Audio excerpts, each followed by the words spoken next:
الحمد لله رب العالمين الرحمن الرحيم مالك يوم الدين إياك نعبد وإياك نستعين اهدنا الصراط المستقيم صراط الذين أنعمت عليهم غير المغضوب عليهم ولا الضالين.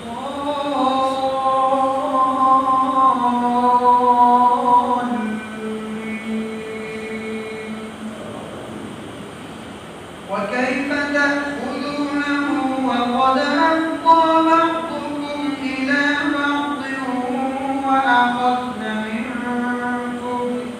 وأخذن منكم ميثاقا غليظا ولا تنكحوا ما نكح آباؤكم من النساء إلا ما قد سلف إنه كان فاحشة ومقتا وساء سبيلا. حرمت عليكم